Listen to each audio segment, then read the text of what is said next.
रवींद्रनाथ टैगोर की 160वीं जयंती पर अखिल भारतीय साहित्य परिषद पाली की ओर से गुरुदेव रवींद्रनाथ टैगोर का जीवन एवं शिक्षा दर्शन विषय पर गूगल मीट पर एक संगोष्ठी का आयोजन किया गया, जिसका संयोजन पवन पांडे, विभाग संयोजक, अखिल भारतीय साहित्य परिषद पाली विभाग ने किया। संगोष्ठी में तृप्ति पांडे ने परिषद गीत प्रस्तुत किया। अखिल भारतीय साहित्य परिषद के संरक्षक वरिष्ठ अधिवक्ता अशोक अरोड़ा ने संगोष्ठी को संबोधित कर उनके जीवन परिचय पर प्रकाश डाला। उन्होंने संगोष्ठी को संबोधित करते हुए कहा कि गुरुदेव रवींद्रनाथ टैगोर की जीवन यात्रा 7 मई 1861 से 7 अगस्त 1941 तक 80 वर्ष की रही। उनका जन्म 7 मई 1861 को पिता देवेंद्रनाथ टैगोर व मां शारदा देवी के यहाँ कोलकाता जोड़ा सांको की हवेली ठाकुरबाड़ी में एक समृद्ध बंगाली परिवार में हुआ था।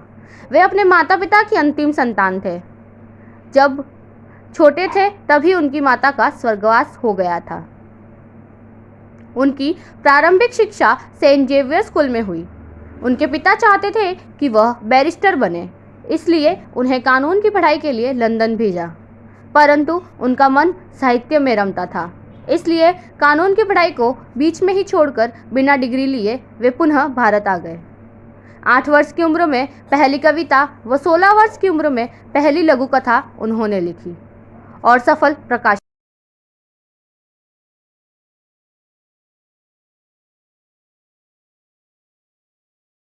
मालदह छोड़कर आश्रम की स्थापना करने के लिए शांति निकेतन आ गए और एक पुस्तकालय के साथ शांति निकेतन की स्थापना की। उसके 4 साल बाद 1905 में उनके नेतृत्व में कोलकाता में रक्षाबंधन उत्सव मनाया गया और उस रक्षाबंधन उत्सव से बंग भंग आंदोलन प्रारंभ हुआ, जिससे भारत में स्वदेशी आंदोलन का सूत्रपात हुआ।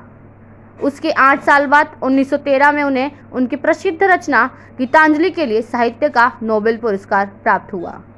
साहित्य के क्षेत्र में नोबेल पुरस्कार प्राप्त करने वाले वे पहले भारतीय थे।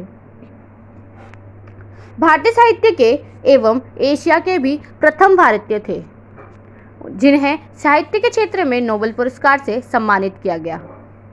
1915 में राजा जॉर्ज पंचम ने इनको नाइटहुड की पदवी प्रदान की।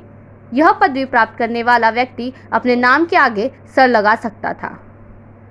उसके 4 साल बाद 1919 में जालियांवाला बाग हत्याकांड हुआ। उस जालियांवाला बाग हत्याकांड के विरोध में उन्होंने इन्हें प्रदान की गई नाइटहुड के सम्मान को वापस लौटा दिया।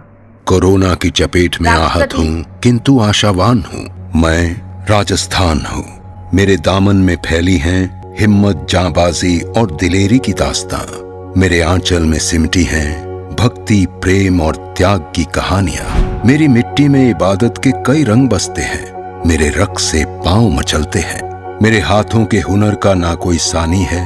मेरी मेहमान नवाजी की दुनिया दीवानी है। इठलाती मूछों और पगड़ियों की आन हूँ, चुंदड़ी और लहरियों की शान हूँ। हाँ, मैं राजस्थान हूँ। मेरे धैर्य को वक्त बार बार आजमाता है। कभी युद्ध, कभी अकाल, कभी महामारी के खौफ से डराता है, मगर मुझे तो आदत है कुदरत के इम्तिहानों की और मेरी फितरत है हर बार जीत जाने की। हर दिल में उसी जीत का अरमान हूँ। सतर्क हूँ, सावधान हूँ। मैं राजस्थान हूँ।